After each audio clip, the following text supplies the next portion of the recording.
Okay dear student, आज की class start करते हैं। एक्चुअली जो कल की क्लास में हमने जो स्टार्ट करा था वो टेलर एंड लॉरेंट सीरीज करा था। उसमें जब मैंने फर्स्ट में स्टार्टिंग में आपको टेलर और लॉरेंट के बारे में बताया था तो वहाँ पे हल्की सी मेरे से मिस्टेक हो गई थी। उसे आज थोड़ा पहले करेक्शन करते हैं, फिर जहाँ पे हमारा रह गया था वहाँ से आगे स्टार्ट करेंगे। बेसिकली वहाँ वहाँ पे जब मैंने कहा था इस वाले स्टेटमेंट को जब मैंने पढ़ा था डियर, कि अगर आपके पास कोई फंक्शन एफ एक्स क्या ना हो which is not analytic within a circle is expanded by dotted sign, यानी इसका मतलब क्या है। पहले वाले में कहता है कि अगर आपके पास कोई एब्जेक्ट फंक्शन है, अगर ये फंक्शन मेरा क्या हो, एनालिटिक हो किसके अंदर, किसी यूनिट सर्किल के अंदर, तो इसके हर एक जो भी आपके इसके पास पॉइंट होंगे तो हम क्या कर सकते हैं, जो आपका एफजेड है उसे एक्सपेंड कर सकते हैं हम टेलर सीरीज में, हमने पढ़ लिया है। यहाँ पे क्या कह रहा है, यदि आपका यही फंक्शन इस यूनिट सर्किल के अंदर फंक्शन एनालिटिक तो है, बट वो इसके अंदर एनालिटिक नहीं है, अंदर के पॉइंट पे क्या ना हो, एनालिटिक ना हो, तो अगर यहाँ के पॉइंट पे वो एनालिटिक हो तो उसके लिए हम कैसे सीरीज को एक्सपेंड करेंगे, पावर सीरीज के फॉर्म में, सीरीज फॉर्म में। उस कंडीशन हम किसका यूज करते हैं, लॉरेंट सीरीज, यानी सर्किल के अंदर नहीं है एनालिटिक पर सर्किल के बाहर के पॉइंट पे तो एनालिटिक है, उस कंडीशन में हम कैसे करते हैं। जैसे टेलर में क्या है कि नेसेसरी है कि सर्किल के अंदर के पॉइंट क्या होना है, एनालिटिक होना, तो ही हम टेलर की एक्सप्रेशन करते हैं। इसके बाद हमने थोड़ा सा सीरीज आर उसी कैसे फाइंड करते हैं ये चीजें पढ़ा था। आई होप कि आप लोगों ने थोड़ा बहुत घर पे पढ़ा होगा कैसे पावर सीरीज कैसे बनाते हैं। तो पावर सीरीज के लिए आप लिखते हैं इस फॉर्म से, ये आपका पावर सीरीज बन जाता है जहाँ पे जेड नॉट सेंटर होता है, सेंटर होता है आपके पास, ठीक है, और एस एक्सपेंड करते हैं जहाँ पे A zero A one A two N क्या होते हैं, ये होते हैं known as the coefficient of the series. Series के क्या होते हैं, कोफिशिएंट होते हैं। उसके बाद हमने क्वेश्चन को समझा था, इक्वेशन को कैसे समझते हैं, और उसके बाद हमने कहा था कि अगर आपको जेड नॉट की वैल्यू अगर मैं जीरो ले लूं तो इसका मतलब सेंटर क्या है, ऑरिजिन पे, यानी इसका ऑरिजिन से रिलेटेड जो भी होगा उस कंडीशन में क्या क्या कंडीशन है बनती है। तो रीजन ऑफ कन्वर्जेंस क्या होती है, किसी भी एब्जेक्ट का रीजन ऑफ कन्वर्जेंस क्या क्या होता है, तो उसके तीन कंडीशन था कि हो सकता है वो कि एक ही पॉइंट पे क्या हो, कन्वर्जेंट हो सकता है कि होल प्लेन पे क्या हो, एक में तो पहले में तो सिर्फ एक पॉइंट पे, दूसरे में होल प्लेन पे, और तीसरे में हो सकता है कि जो आपके पास सर्किल की इक्वेशन होती है mod z minus z not into r, यानी इसके अंदर हो ऐसा कोई भी सर्किल की इक्वेशन हो और इसके अंदर क्या हो, आपका क्या हो, कन्वर्जेंट, अदरवाइज क्या होगा, डाइवर्जेंट होगा। तो इन चीजों को कैसे करने के लिए आपके पास जो भी आपके पावर सीरीज है उसको आपको उसकी लिमिट आर उसकी निकालनी, यानी आर की वैल्यू निकालने के लिए कॉची थ्योरम हम लिमिट का यूज करते हैं, पहली थ्योरम और सेकंड थ्योरम। इसकी हेल्प से आप देख सकते हैं कि ये क्वेश्चन हमने ऑलरेडी डिस्कस करा था, कैसे पावर सीरीज निकालते हैं, वैसे हमने ये क्वेश्चन डिस्कस करा था, वैसे ही हमने ये क्वेश्चन डिस्कस करा। मैं चाहूँ तो इस क्वेश्चन को देखो, इन्होंने इसमें कौन सा लगाया है, सेकंड वाला लगाया है। अगर मैं यहाँ पे एन की बात करूँ तो एन की वैल्यू वन अपॉन एन की पावर एन है, तो जब भी इसे मैं इस फॉर्म में रीराइट कर सकता हूँ होल पावर एन, और जब भी पूरे एन की power n time n n के फॉर्म में हो, कोई भी सीक्वेंस आपको गिवन हो, ये एन टर्म गिवन हो और इसका एन टर्म होल पावर में एन आ जाए, इस टाइम पे आप पहले वाला थ्योरम भी यूज कर सकते हैं। आप देख सकते हैं क्या था वो, यहाँ पे देख सकते हैं,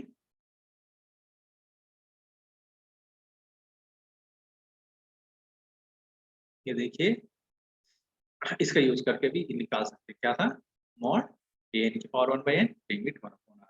अगर मैं इस पे यूज करता हूँ डियर, इस पे यूज करता हूँ तो हम इजिली क्या कर सकते हैं,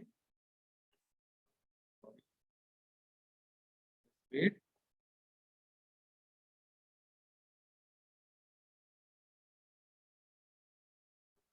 बस एक सेकंड।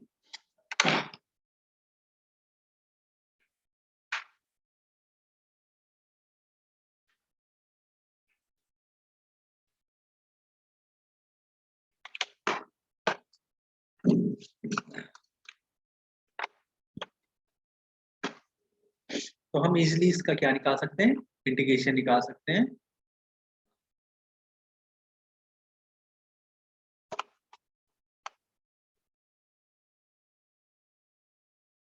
वेट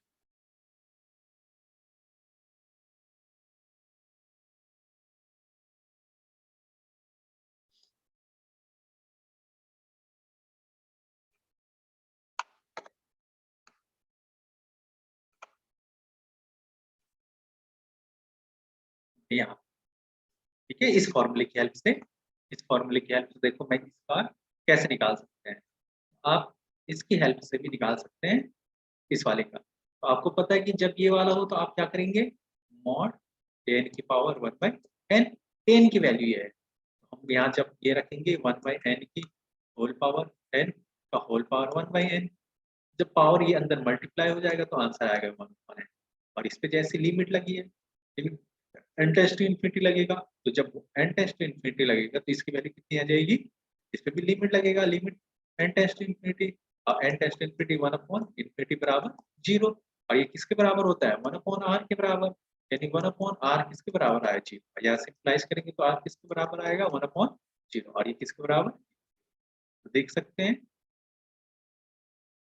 क्या देखिए, चाहो तो आप सेकंड, ये सेकंड वाले फॉर्म से और ये फर्स्ट वाले फॉर्म, दोनों से आंसर क्या है, सेम है, r इक्वल टू इनफिनिटी, और यहाँ भी r इक्वल टू इनफिनिटी। जब भी अगर होल पूरी सीक्वेंस की पूरे बाहर से ब्रैकेट की पावर n फॉर्म में आ जाए, आप कोशिश करना कि पहले वाला थ्योरम है, अदरवाइज आप इससे भी कर सकते हैं, ऐसा कुछ नहीं है, आपका आंसर सेम निकलेगा। जैसे यहाँ पे n फैक्टोरियल है, तो इस कंडीशन में दिक्कत हो सकती है कि मुझे होल की power n factorial upon n की पावर n की पावर n, और इसका होल पावर बनाने के लिए मुझे करना क्या पड़ेगा 1/n, इस टाइप से। तो ये करने के लिए यहाँ n चाहिए तो यहाँ 1/n हो जाएगा। तो ये चीज समझने के लिए आपको क्या करना पड़ेगा, थोड़ा सा और अच्छे से पढ़ना पड़ेगा, बट आप इजिली इसके हेल्प से an बराबर हो गया, an प्लस 1 निकाल के आप इजिली इसे क्या कर सकते हैं, सॉर्ट आउट। हम बात करते हैं टेलर, तो टेलर में हमें पता है कि ये टेलर सीरीज एक्सपेंशन इस फॉर्म में होता है, ये मैंने आपको अच्छे से बताया था कि एफ ए किसी पॉइंट के अकॉर्डिंग आप क्या करते हैं, टेलर सीरीज लिखा भी है, ये function exit analytic at all point inside a circle c with the centre at the point a and radius r then each point z inside. तो कैसे करते हैं ये मैंने आपको अच्छे से बता दिया था, ये इसका प्रूफ भी मैंने आपको बता दिया था, और इसके साथ हमने ये क्वेश्चन और आज का जो मेरा मेन मोटो है कि ये इस मेथड से कैसे करना है, ये मैं आपको बताता हूँ इस क्वेश्चन में।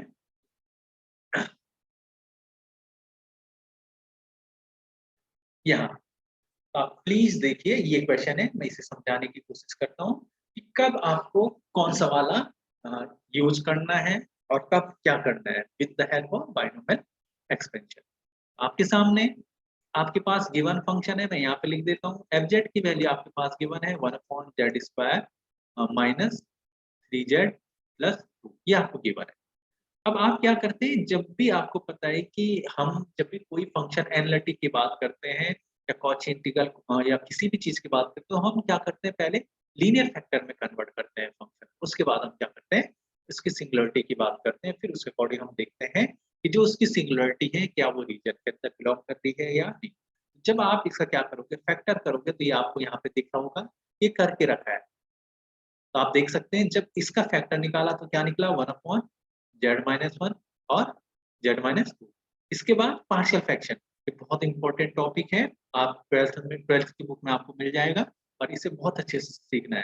तो इसे कैसे लिखते हैं, a/z-1 प्लस b/z+z-2।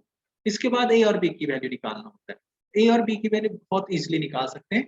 देखो ये नीचे वाला 0 किस पे हो रहा है, z बराबर 1 पे, तो अगर z बराबर 1 यहाँ पुट करूंगा तो ये भी 1/इंफिनिटी हो जाएगा। तो आपको क्या करना है उस कंडीशन में, इस टर्म को मैं दूसरे कलर से आपको दिखाता हूँ, इस वाले को आप क्या कर दो, थोड़ी देर के लिए रिमूव कर दो। अब यहाँ पे z बराबर 1 करो, जैसे आप z बराबर 1 पुट करोगे 1 माइनस 2 यानी -1, 1/1 यानी a की वैल्यू, इस a की वैल्यू क्या आ गई ये। सिमिलरली b किस पे 0 हो रहा है, जब z की वैल्यू 2 रखूंगा, तो यानी z की वैल्यू यहाँ t रखूंगा तो 1/0 इंफिनिटी हो जाएगा, इंफिनिटी तो चाहिए नहीं। उस कंडीशन में आपने क्या करना है, मैं दूसरे कलर से करके दिखाता हूँ आपको, इस वाले को गायब गायब कर देना है, मतलब ये आप समझो कि ये आपके इसमें है। अब यहाँ z बराबर 1/2 माइनस 1 यानी 1/1 यानी b की वैल्यू, b की वैल्यू ये निकली, a की वैल्यू ये। अब इसे आप यहाँ पुट कर दो, तो आपको पता लग रहा होगा कि आपका एफ जेड कैसे निकला है, ए की वैल्यू -1 है, तो -1 अपॉन जेड -1 और प्लस 1 अपॉन जेड -2 ये है। तो देखो यही है कि नहीं निकला है, यहाँ पे देख सकते हैं आप ये। अब इसके बाद क्या है रीजन, अब हमारा ये है रीजन। तो रीजन क्या है, mod z is less than 1। इसका मतलब क्या है, मुझे दे रखा है कि पहला सर्किल ये दे रखा है और इसमें mod z is less than 1, यानी जबकि सर्किल की इक्वेशन क्या होती है, z minus a is less than equal to r होता है। तो अब क्योंकि लेस देन दिया है तो बाउंड्री पे भी कोई पॉइंट नहीं होगा, जो जितने भी पॉइंट लाइज करेंगे डोमेन के वो कहाँ होने चाहिए, अंदर। यानी ये, अब इस कंडीशन में आपको क्या करना है, इसको चेक करना है, यानी इस मॉड जेड लेस देन 1, यानी इसमें बड़ा कौन है 1, mod Z divided by 1 less than 1, ऐसे लिख सकते हैं। तो यानी जो नीचे वाला रहता है उसे कॉमन लेना आपने इसमें। अब देखते हैं, तो यहाँ कौन बड़ा है, कांस्टेंट नंबर 1। तो यहाँ पे क्या चाहिए मुझे, 1 चाहिए, क्या चाहिए, 1 चाहिए। तो देखो यानी यहाँ पहले वाले में देखो क्या लिया, -2, क्यों, ये 2 कॉमन माइनस क्यों लिया अभी आपको पता लग जाएगा। एक्चुअल में हम यूज करना चाहते हैं बायनोमियल एक्सपेंशन। तो देखो इसमें देखो, इस कंडीशन के अकॉर्डिंग कांस्टेंट नंबर बड़ा है, तो देखो कांस्टेंट नंबर को कॉमन लिया, तो माइनस के साथ क्यों लिया अभी आपको पता लग जाएगा फॉर्मूला में। तो -2 कॉमन लिया तो ये बाहर आया, ये वाला यहाँ पे देख सकते हैं, ये आपको इस फॉर्म में आ गया। प्लस यहाँ पे देखो, यहाँ पे भी कॉमन क्या लिया, -1, क्यों, तभी तो +1 बना, 1 -1, तो -1 कॉमन लिया, आंसर आपका 1/1 माइनस जेड। इसके बाद हम क्या करते हैं डियर, ये बहुत इंपॉर्टेंट क्वेश्चन है। इसके बाद क्या करते हैं, इसके बाद हम करते हैं डियर, हम क्या करते हैं, इस वाले को ऊपर ले जाते हैं। इसके बाद ये देखो इसकी पावर क्या हो गया, 1 माइनस जेड बाई 2 की पावर -1 प्लस 1 माइनस जेड की पावर -1। अब डियर यहाँ पे होते हैं फॉर्मूले। तो अब हमने ये मैंने आपको जब ओडी पढ़ाया था तो वहाँ पे भी हमने जब पीआई निकाले थे वहाँ पे भी इस टाइप के फॉर्मूला आए थे। जब 1 प्लस एक्स होता तो 1 minus x plus x square minus x cube के फॉर्मूला आते थे।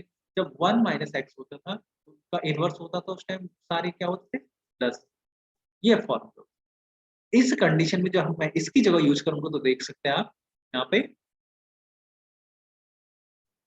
इसकी वैल्यू ये आई बायनोमियल एक्सपेंशन और इसकी वैल्यू ये आई।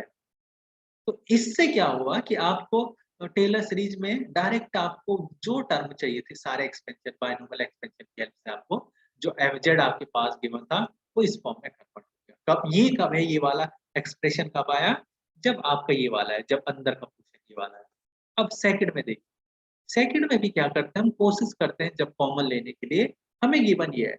अब देखो मैं इसे कैसे करता हूँ, ये गिवन है second region mod z greater than 2, तो मैं इसे ऐसा लिख सकता हूँ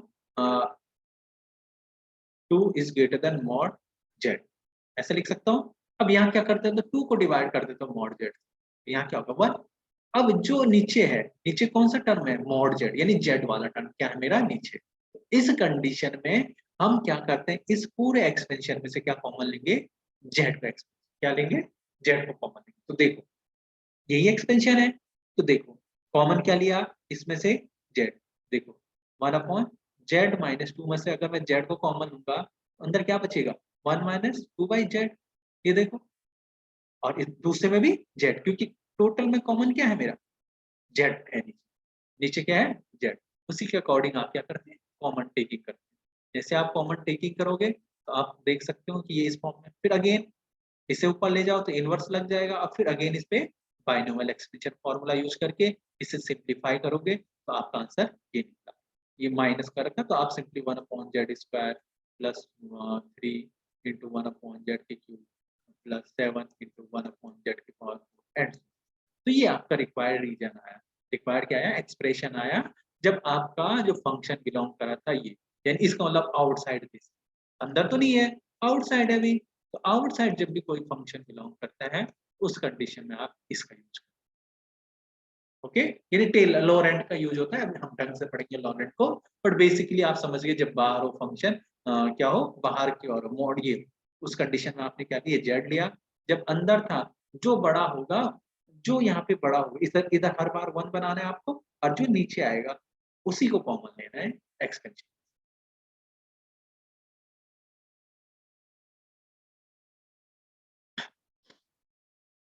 अब देख सकते हैं जैसे इक्वेशन ये दिया है,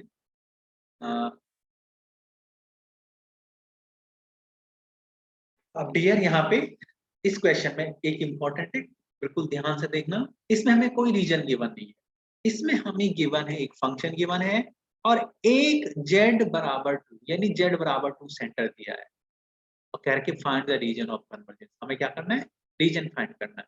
हम सबसे पहले जो गिवन फंक्शन है एफ जेड को z+1 अपॉन z-3 और z-4 को क्या करते हैं, लिखते हैं। उसके बाद जो इसका डिनोमिनेटर वाला पोर्शन है z-3 और z-4, इसको 0 के बराबर इक्वेट करते हैं, तो z बराबर 3 और z बराबर 2, ये क्या है, सिंगुलर पॉइंट।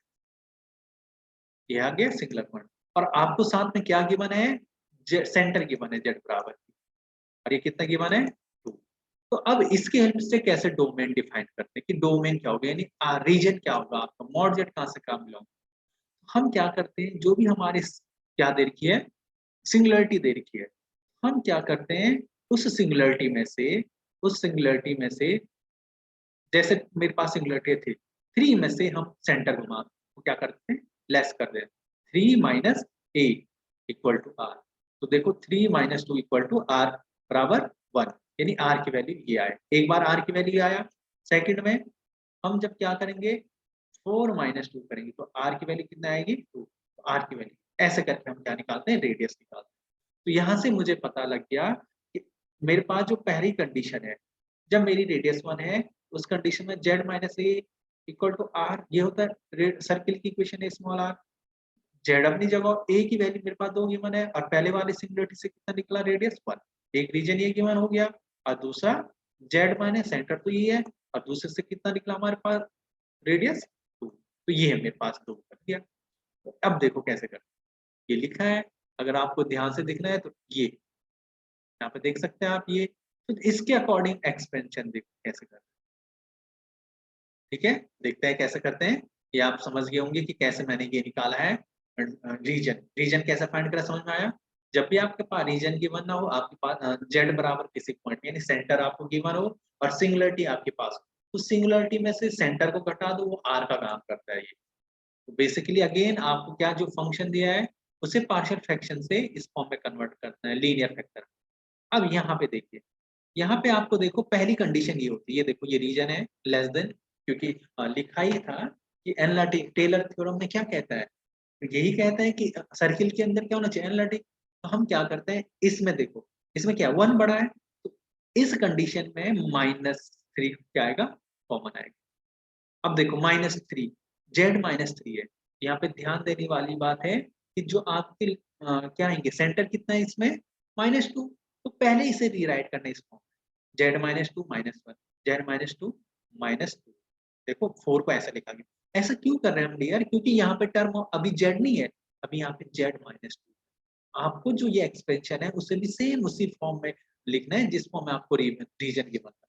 इससे पहले वाले क्वेश्चन में क्या था, हमें सिंपल क्या गिवन था, z बराबर 0 पे था, क्योंकि देखो यहाँ क्या था 0, यहाँ पे वैल्यू क्या थी 0, तो यहाँ हमें जरूरत नहीं पड़ी, यहाँ हमने डायरेक्ट 2 को कॉमन ले लिया, 1 को कॉमन ले लिया। पर यहाँ पे हमें कॉमन लेने से पहले आपको उस फॉर्म में बनाना है जिस फॉर्म आपका क्या हो, रीजन हो।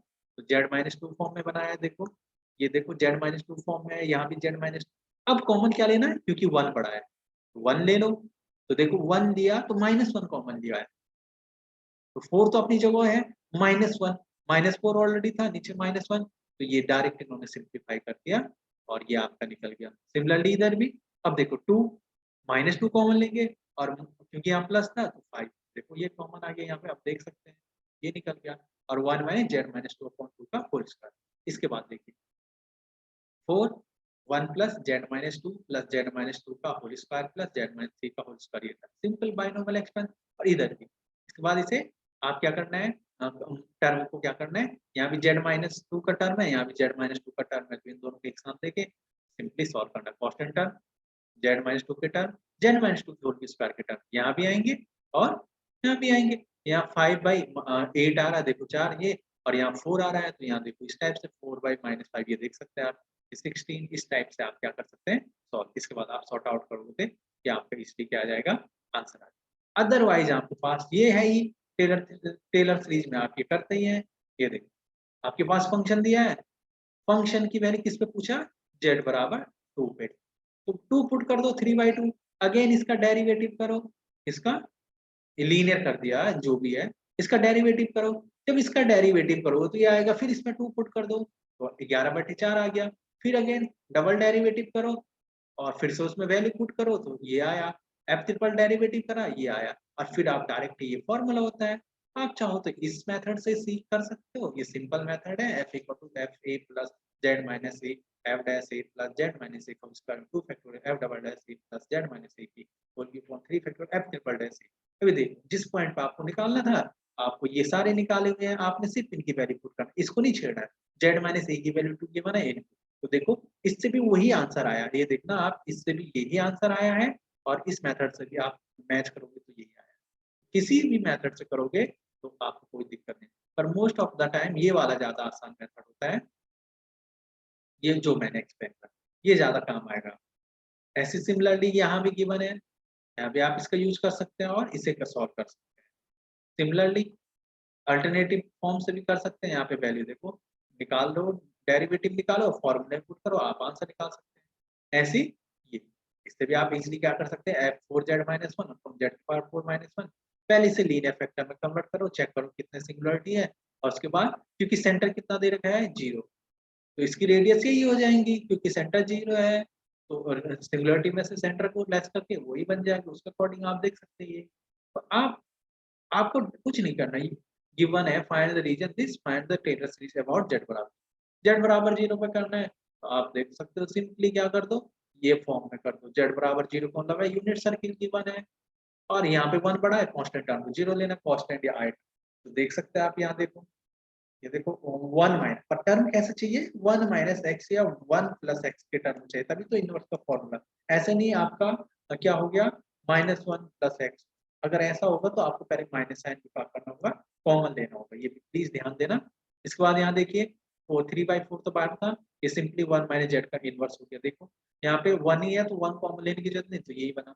यहाँ पे अगेन देखो यहाँ जेड स्क्वायर प्लस 2 है, तो यहाँ पे इसे थोड़ा सिंप्लीफाई करा, ये तो ऊपर ही है, ऊपर नीचे नहीं होना चाहिए, यहाँ पे देखो सीधे ऊपर लेंगे जेड स्क्वायर क्योंकि कांस्टेंट टर्म है ही। इसके बाद इसे सिंपली एक्सपेंशन बायनॉमियल एक्सपेंशन से आपने ऊपर करा और ये आपको आंसर मिल गया। इसी तरीके से बहुत सारे क्वेश्चन है, आप इन सारे क्वेश्चन को कर सकते हैं, इसे भी सेम करना है, यहाँ पे भी आप रीजन फाइंड करके देखना है पहले क्या क्या बनेगा, उसका अकॉर्डिंग आप सॉल्व कर सकते हैं। Similarly cos z is Taylor about z बराबर 5/4 में पहले डेरिवेटिव निकालो सारे, उसके बाद फॉर्मूले 5/4 वैल्यू पुट करो, आपको वैल्यू मिल जाएगी और फॉर्मूला आपको पता ही है, फॉर्मूला इस कंडीशन में सिंपली आप आंसर निकाल सकते हैं। इस तरीके से आप इन सब क्वेश्चन को क्या कर सकते हैं, सॉल्व कर सकते हैं। अब थोड़ा से हम लॉरेंट की बात करते हैं, तो लॉरेंट में मैंने ऑलरेडी कहा जब सिर्फ एक सर्किल के अंदर क्या हो एनालिटिक हो, इसके बाहर हो, तो हम क्या करते हैं अपनी सुविधा के लिए, हम क्या करते हैं ऐसा कुछ बना देते हैं और हम कहते हैं कि जो फंक्शन है वो एनालिटिक है रिंग शेप रीजन के अंदर। तो जब कोई भी फंक्शन रिंग शेप रीजन के अंदर एनालिटिक होता है तो हम उस कंडीशन में टेलर सीरीज थ्योरम यूज ना करके किसका यूज करते हैं, लॉरेंट सीरीज का। पहले वाले सर्किल के अंदर ना है, यहाँ नहीं है एनालिटिक पर यहाँ है, तो हम इस पोर्शन पे एनालिटिक चेक करने के लिए हम एक और सर्किल बना देते हैं और फिर हम कहते हैं कि यहाँ फंक्शन एनालिटिक है। जब यहाँ फंक्शन एनालिटिक है उस कंडीशन में उस फंक्शन को कैसे सीरीज के फॉर्म में एक्सपेंड करना है उस पे हम यूज करते हैं लॉरेंट।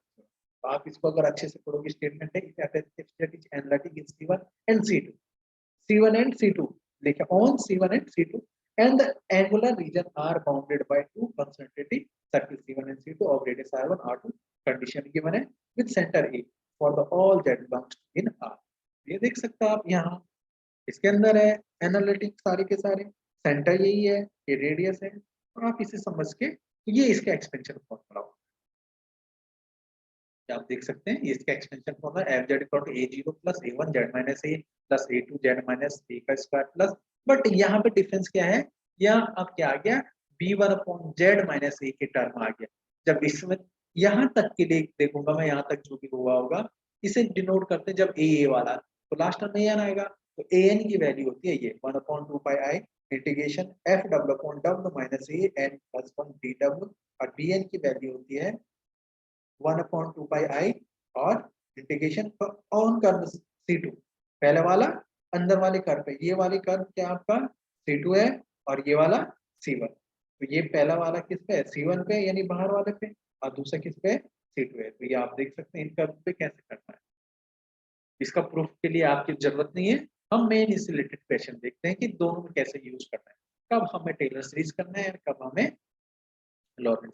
जब भी आपको रीजन ऐसा गिवन हो तो उस कंडीशन में आपने क्या करना है, लॉरेंस सीरीज का करना। अब इसे भी कैसे करते हैं देखो, मैं इसको सेपरेट इधर लिखता हूँ, 1 less than mod Z less than 2, एक बार मैं इनको एक साथ लेता हूँ, एक बार इनको एक साथ, तो देखो 1 लेस देन मॉड जेड, तो यहाँ से क्या हुआ 1/मॉड जेड लेस देन 1। अब देख सकते हैं जब 1 से छोटा है तो कॉमन क्या लेना है जेड, दूसरे में इधर से लो मॉड जेड लेस देन 2, 2 को यहाँ ले जाओ बाई 2 लेस देन 1, इस कंडीशन में नीचे क्या है 2, इस कंडीशन में जब आप ये वाली कंडीशन लगाओगे मॉड जेड लेस देन 2, इस कंडीशन में कांस्टेंट टर्म को क्या लोगे कॉमन, जब आप 1 लेस देन मॉड जेड वाली कंडीशन लगाओगे उस कंडीशन में आप कॉमन लोगे मॉड जेड। अब देखते हैं सबसे पहले जब मैंने ये गिवन था मुझे फंक्शन, मैंने इस फॉर्म में कन्वर्ट करा, आपको पता है इसका मतलब यही है, ये z बराबर 0 सर्किल का सेंटर है, इसकी रेडियस 1 है और इसके 2 है, देख सकते हैं आप। अब देखिए जब in first bracket mod z is less than 2 we take out 2 common as a from second, तो देखो जब आपको इस फॉर्म में बनाया तो देखो 2 बड़ा है तो यहाँ से तो कॉमन क्या निकालोगे, यहाँ से -1 कॉमन निकालोगे, और यहाँ से 2 बड़ा है कांस्टेंट नंबर टर्म, यहाँ -2, तो देखो यहाँ -2 कॉमन लिया, यहाँ माइनस, यहाँ देखो ध्यान से देखना यहाँ पे क्या कह रहा है ये कि फर्स्ट वाले से तो देखो 2 बड़ा था तो 2 कॉमन लिया, सेकंड में क्या था mod z is less than 1, इसमें कौन z बड़ा था तो सेकंड में z कॉमन लिया। ध्यान से देखना कब क्या लेना है ये सीखना आना चाहिए, तो पहले वाले में से देखो z-2 में से कौन 2 बड़ा था 2 कॉमन लिया, z-1 में क्या था z बड़ा था, सेकंड में z कॉमन लिया, उसके बाद इसे इस फॉर्म में लिखा, और इसके बाद सिंपल बाइनोमियल एक्सपेंशन, सबसे आसान होता है बाइनोमियल एक्सपेंशन, यदि आपको सीख गया तो देखो इसका बाइनोमियल एक्सपेंशन ये हुआ, इसका ये हुआ 1/z से मल्टीप्लाई करा, तो आप देख सकते हैं ये टर्म आ, तो आप देख सकते हैं कि fz की वैल्यू आ रही, तो देखो कुछ टर्म में देखो z की पावर ऊपर है और कुछ में z की पावर क्या है नीचे है, तो जब दोनों का मिक्स सीरीज होता है तो इसी को लॉरेंट सीरीज एक्सपेंशन कहते हैं, क्या कहते हैं लॉरेंट सीरीज एक्सपेंशन। एक और क्वेश्चन देखिए यहाँ पे, ये आपको क्वेश्चन है पहला रीजन और दूसरा, इसमें तो कह रहा है कि इससे भी बाहर है, ये 2 सर्किल का है तो इधर भी है, और दूसरे में कह रहा है कि एक सर्किल 2 सर्किल इसके अंदर की बात और एक में इसके बाहर की बात कर रहा है, रेडियस सेंटर क्या है सबका 0 ही है, तो देख सकते हैं यहाँ पे ये बना भी रखा है, ये यहाँ तक 2 है, फिर यहाँ से बाहर कुछ भी हो सकता है, तो देखो इन फर्स्ट एक्सप्रेशन देखो जब इसे सिंप्लीफाई करा ये और ये, तो फर्स्ट एक्सप्रेशन में क्या है z बड़ा है, देखो 1 है ना ये कांस्टेंट टर्म है z, z क्या लिया z² कॉमन लिया, तो ये बना, दूसरे में देखो 2 बड़ा है क्योंकि क्या है 2 बड़ा है ये देख सकते हो, तो दूसरे में कॉमन क्या लिया 2 कॉमन लिया, तो देखो 1/5 अपनी जगह था ये, वो 2 कॉमन लिया तो 1/2, और यहाँ अंदर ये बच गया, इसके बाद फिर से सेम z-2 तो ये अपनी जगह ही है ऊपर, ये नीचे z² कॉमन आ गया, और ये बचा इनवर्स लगा इस पे भी इनवर्स, तो उसके बाद आप क्या करो बाइनोमियल एक्सपेंशन से आप इसे ओपन करोगे तो आपको इजीली इसकी वैल्यू मिल जाएगी, तो बाइनोमियल एक्सपेंशन से ये आपने ओपन करा, इसके बाद सिंप्लीफाई करा, जो जिस पावर का टर्म है उसे एक साथ ऐड या सब्ट्रैक्ट करके आपको ये क्या मिल जाएगा, ये पहला था। दूसरे में देखो, दूसरे में सिर्फ ये गिवन है मॉड z ग्रेटर देन है 2 से, यानी 2 डिवाइड बाय मॉड z यानी 1, यानी पूरे में मॉड z बड़ा है, इस वाले में पहले वाले रीजन में क्या था 1 is less then mod z less than 2, इस वाले में आधे में z बड़ा था और आधे में कांस्टेंट था, तो जहां z बड़ा था तो वहां हमने क्या लिया z कॉमन लिया, ये देखो इस वाले में, और जहां 2 बड़ा था तो वहां हमने क्या लिया, कांस्टेंट टर्म में कॉमन लिया। बट यहाँ टोटली कौन बड़ा है, जेड। देख सकते हो आप, ये देखो जेड कॉमन लिया देखो, और इसमें भी जेड कॉमन, दोनों में जेड कॉमन। तो आप देख सकते हैं इस कंडीशन में सिंपली इसके बाद इसे क्या करना है, सॉल्व करना है। सॉल्व करने के बाद सिंप्लीफाई करना है, तो आपको देख सकते हैं कि कुछ टर्म क्या है इसमें, दोनों में क्या है, अपॉन में, क्योंकि अभी क्या है सारे जेड कॉमन लिया, तो इसमें सारे टर्म क्या होने वाले हैं, 1/z फॉर्म में। जबकि जब कंसेंट्रिक फॉर्म था तो कुछ आधे ऊपर वाले हैं, यहाँ पे देख सकते हैं कुछ वाले में आधे ऊपर थे, कुछ में नीचे। बट यहाँ पे जब आपने सिंप्लीफाई करा तो ये देख सकते हैं आप इस तरीके से। इस क्वेश्चन को आप प्लीज इसे क्या करना, वेरीफाई करना। ये 3 कंडीशन दे रही ये, और इसमें देखो सेंटर z+1 है, इस वाले में ओरिजिन नहीं है सेंटर, इसमें z बराबर a की वैल्यू कितनी है, -1।